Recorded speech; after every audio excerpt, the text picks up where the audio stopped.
അപ്പോൾ ഈ നിലയിലാണ് കേരളത്തിൻ്റെ ഉന്നത പൊതുവിദ്യാഭ്യാസ മേഖല പോയിക്കൊണ്ടിരിക്കുന്നത്. അതിൻ്റെ ഭാഗമായി PM ശ്രീയുടെ മറ്റൊരു കാര്യം കൂടി നമ്മൾ മനസ്സിലാക്കേണ്ടത്, അടുത്ത വർഷം അവസാനിക്കുന്ന ഒരു പദ്ധതിക്കാണ് ഇപ്പോഴേ ഒപ്പിടാൻ പോകുന്നത് എന്നുള്ളതാണ്. അടുത്ത വർഷം അവസാനിക്കുന്ന ഒരു പദ്ധതിക്ക് ഇപ്പോൾ ഒപ്പിടുന്നത് എന്തിൻ്റെ അടിസ്ഥാനത്തിലാണെന്ന് കൂടി ഉത്തരം പറയണം. നേരത്തെ പറഞ്ഞ കാര്യങ്ങളെ സംബന്ധിച്ച് കൃത്യമായി, വ്യക്തമായി, സത്യസന്ധമായി VD സതീശൻ ഉത്തരം പറയണം. മറ്റൊരു മന്ത്രിയും വന്നിട്ടില്ല ന്യായീകരിക്കാൻ. ഇപ്പോഴും KM ഷാജി പറയുന്നത് ഞങ്ങൾക്കതേ നിലപാടാണ്, നിലപാടിൽ മാറ്റമില്ല. അപ്പോൾ കേരളത്തിൽ ഭരിക്കുന്നത് UDF സർക്കാരല്ലേ? ലീഗിൻ്റെ മന്ത്രിമാർ നാളെ രാജിവെക്കുമോ? എപ്പോഴാണ് രാജിവെക്കുക?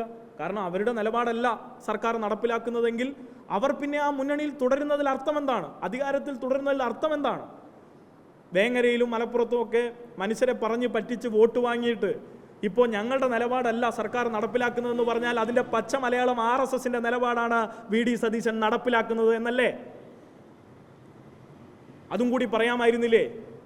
അപ്പോൾ ഇതൊക്കെ വിവരിക്കാൻ ബാധ്യതപ്പെട്ട ആൾ VD സതീശൻ മാത്രമാണ്. കാരണം ഹരിയസ് കർത്ത എന്ന ലോക് ഭവനിലെ സർവകലാശാലകളെ കൈകാര്യം ചെയ്യുന്ന ആളും VD സതീശനും ഇവരുടെ തമ്മിലുള്ള ബാന്ധവവും അതിനെ തുടർന്നുണ്ടായ കേരളത്തിലെ സർവകലാശാലകളിലെ നിയമനമൊക്കെ നമുക്കറിയാം. അധികാരത്തിൽ വരുന്നതിന് മുമ്പ് കോൺഗ്രസിനൊരു VC ഉണ്ട്, അതാണ് കാലിക്കറ്റ് VC. ആ കാലിക്കറ്റ് VCയെ നിയമിച്ചതാരാ? ഗവർണർ. കാലിക്കറ്റ് VC ആയിരിക്കുന്ന ആൾ കേവല കോൺഗ്രസ്സുകാരനാണോ? അല്ല. കുട്ട എന്നറിയപ്പെടുന്ന കാലിക്കറ്റ് യൂണിവേഴ്സിറ്റി ടീച്ചേഴ്സ് അസോസിയേഷൻ്റെ പ്രസിഡന്റ് ആയിരുന്ന ആളാണ് ഗവർണർ നിയമിച്ച VC. അതെങ്ങനെ വന്നു? ഇതിനെ സംബന്ധിച്ച് ചോദ്യമുണ്ടോ? ഇതിനെ സംബന്ധിച്ച് ഉത്തരവുണ്ടോ? റോജി എം ജോൺ ഒരിക്കലെങ്കിലും പറയുമോ ഈ കാലിക്കറ്റ് VC ഒന്നുകിൽ കോൺഗ്രസിൻ്റെ അധ്യാപക സംഘടനയിൽ നിന്ന് രാജിവെക്കണം, അല്ല എങ്കിൽ VC സ്ഥാനത്ത് രാജിവെക്കണം? ഈ രണ്ടിലൊരു നിലപാടെടുക്കണ്ടേ? അപ്പോൾ എന്താണ്, കോൺഗ്രസ് ആയിരിക്കുന്ന ഒരാൾക്ക് കോൺഗ്രസ് ആയിരിക്കെ തന്നെ സംഘപരിവാറിൻ്റെ VC ആവാം. കോൺഗ്രസ് ആയിരിക്കുന്ന ഒരാൾക്ക് കോൺഗ്രസ് ആയിരിക്കെ തന്നെ സംഘപരിവാറിൻ്റെ VC ആവാം. അതേ നിലപാട് തന്നെയാണ് PM ശ്രീയിലും തുടരുന്നത്. 3 സീറ്റേ ഉള്ളൂ എങ്കിലും കോൺഗ്രസ്സുകാരനായിരിക്കെ തന്നെ BJPക്ക് വേണ്ടി മുഖ്യമന്ത്രിക്ക് പണിയെടുക്കാം. കാരണം മുഖ്യമന്ത്രി മാത്രം വന്ന് ഉത്തരം പറഞ്ഞാൽ മതി, ബാക്കി എല്ലാവരും പറയും ഞങ്ങൾക്കറിയില്ല, ഞങ്ങൾക്കറിയില്ല. അപ്പോൾ ഞങ്ങൾക്ക് ആവശ്യപ്പെടാനുള്ളത് ഇത്ര മാത്രമാണ്. PM ശ്രീ എല്ലാ പ്രവർത്തനങ്ങളും അവസാനിപ്പിച്ചുകൊണ്ട് പിൻവലിക്കണം. അതിനെതിരെ ശക്തമായി അങ്ങനെ മുന്നോട്ട് പോകുന്നില്ല എങ്കിൽ, പിൻവലിച്ച് മുന്നോട്ട് പോകാൻ തയ്യാറാകുന്നില്ല എങ്കിൽ നിങ്ങളെ പുറകോട്ട് വലിക്കേണ്ടതായി വരും, ശക്തമായ സമരം നടത്തേണ്ടതായി വരും. വരും ദിവസങ്ങളിൽ ആദ്യഘട്ടങ്ങളിൽ മന്ത്രിയെ ഞങ്ങൾ നേരിട്ട് കാണും. എല്ലാവരും കഴിഞ്ഞ ഘട്ടങ്ങളിലൊക്കെ ഒരു അവസരം കിട്ടിയല്ലോ എന്ന് കരുതി ഉണ്ടാക്കിയ അക്രമത്തെ പോലെയല്ല, ഞങ്ങൾ നേരിട്ട് മന്ത്രിയെ കാണാനാണ് ഉദ്ദേശിക്കുന്നത്. മന്ത്രിയോട് സമയം ചോദിച്ചിട്ടുണ്ട്. മന്ത്രിയെ കണ്ട് എന്താണ് വിഷയമെന്നാരായും ഞങ്ങളുടെ ആശങ്ക അറിയിക്കും, നടപ്പിലാക്കരുത് എന്ന് ആവശ്യപ്പെടും. ഉന്നത വിദ്യാഭ്യാസ മന്ത്രിയെയും കാണും. സർവകലാശാലകളിലെ പ്രശ്നങ്ങൾ സൂചിപ്പിക്കും. കാലിക്കറ്റ്, ഈ പറഞ്ഞ കണ്ണൂർ, MG, കേരള ഉൾപ്പെടെയുള്ള സർവകലാശാലകളിലെ പ്രശ്നം പറയും. ഇതൊക്കെയും സൂചിപ്പിക്കും. ഇപ്പോൾ മറ്റൊരു VCയെ കൂടി കൊണ്ടുവരാനുള്ള ശ്രമം തുടങ്ങിക്കഴിഞ്ഞു എന്നാണ് അറിയുന്നത്. അതുൾപ്പെടെയുള്ള കാര്യങ്ങൾ ഞങ്ങൾ അറിയിക്കും. അതിനെതിരെയുള്ള നിലപാട് കടുപ്പിക്കാൻ ആവശ്യപ്പെടും.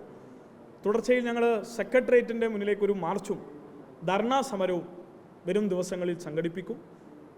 ഈ നടപടിയുമായി ഇപ്പോൾ ഒരു കമ്മിറ്റി രൂപീകരിച്ചിട്ടുണ്ട്. ആ കമ്മിറ്റിയിൽ ഉന്നത വിദ്യാഭ്യാസ മന്ത്രിയും മറ്റ് 2 മന്ത്രിമാരൊക്കെ ഉണ്ട്.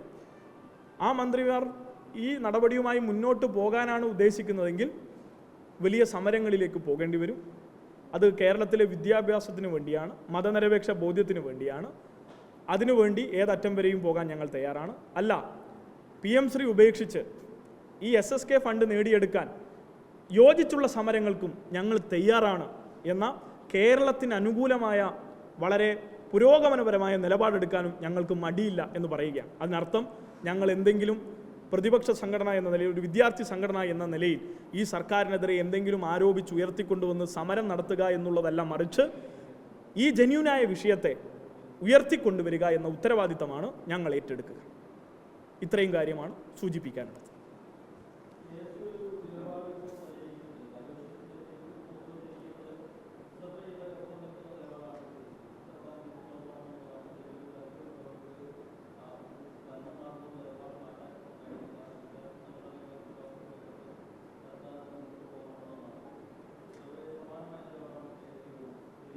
തീർച്ചയായും അങ്ങനെ ഒരു നിലപാട് KSU സ്വീകരിക്കുന്നുണ്ടെങ്കിൽ അത് സ്വാഗതം ചെയ്യുന്നു. നാളെ തെരുവോരങ്ങളിൽ KSU ഉണ്ടാവുമെന്ന് ഞങ്ങൾ കരുതുന്നു. പക്ഷേ ഈ KSUവിനെ ഈ വിഷയത്തിൽ മാത്രമല്ല, ഞങ്ങൾ യൂണിവേഴ്സിറ്റി വിഷയത്തിലും പ്രതീക്ഷിക്കുന്നു, സർവകലാശാല ആസ്ഥാനങ്ങളിലേക്കും പ്രതീക്ഷിക്കുന്നു, ഗവർണറുടെ വിഷയത്തിലും പ്രതീക്ഷിക്കുന്നു. അതിനെക്കുറിച്ച് ഇതുവരെ പ്രത്യേകിച്ചൊന്നും പറഞ്ഞതായി കേട്ടിട്ടില്ല. MG സർവകലാശാലയിലാണ് ഈ പറഞ്ഞ KSU സംസ്ഥാന പ്രസിഡന്റ് പഠിക്കുന്നതെന്നാണ് മനസ്സിലാക്കുന്നത്. അവിടുത്തെ പ്രധാനപ്പെട്ട നേതാക്കന്മാരൊക്കെ അവിടെ ഉണ്ട്. അപ്പോൾ ഇത് എല്ലാ വിഷയങ്ങളിലും ഞങ്ങൾ പ്രതീക്ഷിക്കുകയാണ്. അതുകൊണ്ട് തന്നെ അങ്ങനെ ഒരു നിലപാടുണ്ടെങ്കിൽ സ്വാഭാവികമായും അത് സ്വാഗതാർഹമാണ്. അങ്ങനെ ഒരു നിലപാട് വിദ്യാർത്ഥി സംഘടന എടുക്കണം. പക്ഷേ ആ നിലപാട് കേവലം ഫേസ്ബുക്കിൽ ഇടാനാവരുത്. അത് പ്രാബല്യത്തിൽ വരുത്തണം. അത് ശക്തമായി തെരുവുകളിൽ കാണിക്കണം.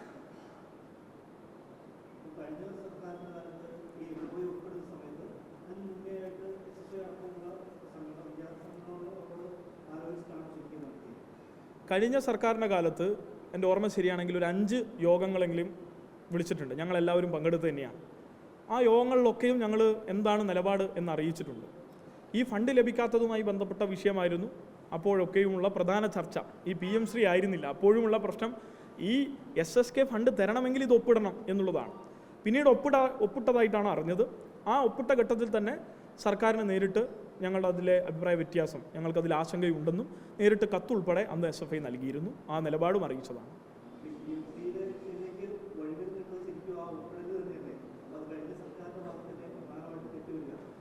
അങ്ങനെ പറയാൻ കഴിയില്ലല്ലോ. സർക്കാർ ആ പദ്ധതി ഉപേക്ഷിച്ചു. ആ സർക്കാർ ഉപേക്ഷിച്ച് പൂർണ്ണമായും ഫ്രീസ് ചെയ്തൊരു വർക്കിനെ പിന്നീട് വീണ്ടും തുടങ്ങി വെക്കാനുള്ള തീരുമാനമെടുക്കുന്ന ആളുകൾ തന്നെയല്ലേ അതിൻ്റെ കാരണക്കാർ. അങ്ങനെയാണെങ്കിൽ ഞാൻ ചോദിക്കുന്നത്, ഇവിടെ ഇപ്പോൾ കണക്റ്റ് വർക്ക് എന്ന് പറഞ്ഞൊരു സ്കോളർഷിപ്പ് ഉണ്ട്. അത് കഴിഞ്ഞ വർഷം തുടങ്ങിയതാണ്. അത് തുടരുന്നില്ല. കഴിഞ്ഞ ഘട്ടത്തിൽ സഭയിൽ VD സതീശൻ പറഞ്ഞത്, നിങ്ങൾ ചെയ്ത കാര്യങ്ങൾ ചെയ്യാനല്ല ഞങ്ങൾ അധികാരത്തിൽ വന്നു, അല്ലേ? അങ്ങനെയല്ലേ? അപ്പോൾ അത് കോൺട്രാഡിക്ടറി ആണല്ലോ. അപ്പോൾ ഈ പറഞ്ഞതുപോലെ ഇടതുപക്ഷ സർക്കാരിൻ്റെ തലയിൽ വെച്ച്, കഴിഞ്ഞ ഇടതുപക്ഷ സർക്കാരിൻ്റെ തലയിൽ വെച്ച് ഇതെങ്ങനെയെങ്കിലുമൊക്കെ വെളുപ്പിച്ചെടുക്കാനുള്ള ശ്രമമാണ്. പക്ഷേ എല്ലാവർക്കും മനസ്സിലായ ഒരു കാര്യമാണ്, അത് ഫ്രീസ് ചെയ്യപ്പെട്ടതാണ്. സുപ്രീം കോടതിയിൽ സത്യവാങ്മൂലം കേന്ദ്ര സർക്കാരാണ് കൊടുത്തത്. കേന്ദ്ര സർക്കാർ എന്തായാലും ഇടതുപക്ഷത്തിന് അനുകൂലമായി റിപ്പോർട്ട് കൊടുക്കില്ലല്ലോ. പാർലമെൻറ്റിൽ മന്ത്രിയാണ് പറഞ്ഞത്. ആരുടെ ചോദ്യത്തിന്? കേരളത്തിൽ നിന്നുള്ള MP-മാർ. കേരളത്തിലെ MP-മാർ ഏറ്റവും കൂടുതൽ ഏത് രാഷ്ട്രീയ പാർട്ടിയിലാണ്? കോൺഗ്രസിൻ്റെ MP-മാരാണല്ലോ. എല്ലാവരും അവിടെ ഉണ്ടല്ലോ. അപ്പോൾ ഇതൊക്കെ എല്ലാവർക്കും അറിയാം. മറ്റാരും ന്യായീകരിക്കുന്നില്ലല്ലോ. ഞാൻ ചോദിക്കുന്നത്, മറ്റാരും ന്യായീകരിക്കുന്നില്ലല്ലോ. മുരളീധരൻ ന്യായീകരിക്കാൻ വന്നു. KM ഷാജി ഒന്നും പറഞ്ഞില്ല. പ്രസംഗിക്കുമ്പോൾ പലതും പറഞ്ഞു. മറ്റൊരു മന്ത്രിയും ന്യായീകരിക്കുന്ന പോലുമില്ല. വിദ്യാഭ്യാസ മന്ത്രിക്ക് പോലും അതിലേക്ക് സ്റ്റാൻഡ് ചെയ്യാൻ കഴിയുന്നില്ല.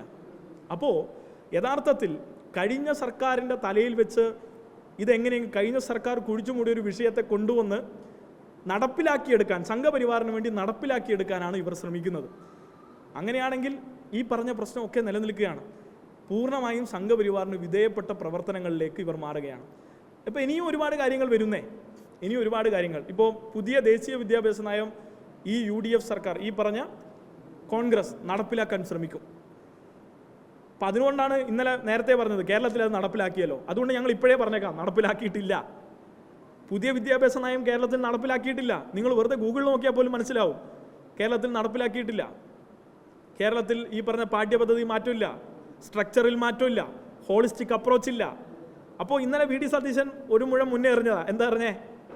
NEP നടപ്പിലാക്കിയിട്ടുണ്ട്. കാരണം NEP നടപ്പിലാക്കാൻ ഉദ്ദേശിക്കുന്നുണ്ടാവും. ഇത് ഒപ്പിട്ടാൽ NEP നടപ്പിലാകലാവും. PM ശ്രീ ഒപ്പിട്ടാൽ NEP നടപ്പിലാവും. സ്ട്രക്ചർ മാറ്റേണ്ടി വരും. അപ്പോൾ ഈ പ്രശ്നങ്ങളൊക്കെ നിലനിൽക്കുന്നുണ്ട്.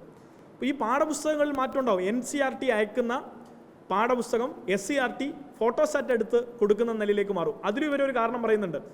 NCERTയുടെ പാഠഭാഗം പഠിപ്പിക്കില്ല, SCERT തന്നെയാണ് പഠിപ്പിക്കുക. അതിലൊരു ഗിമ്മിക്ക് ഉണ്ട്. എന്താ ഗിമ്മിക്ക്? NCERT പാഠപുസ്തകം പ്രിൻ്റ് ചെയ്ത് കേരളത്തിലേക്ക് അയക്കാമെന്ന് ഒരു സംസ്ഥാനത്തോടും പറഞ്ഞിട്ടില്ല. എന്തേ അയക്കൂ?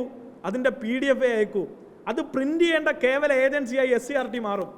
ഒളിച്ചു കടത്തൽ നടക്കും. ഇതൊക്കെ ആരെ പറഞ്ഞ് പറ്റിക്കാനാ? അപ്പോൾ ഈ നിലപാട്, ആ നിലപാടിൽ നിന്ന് പുറകോട്ട് പോകുന്നതാണ് കോൺഗ്രസിന് ഉചിതമാവുക.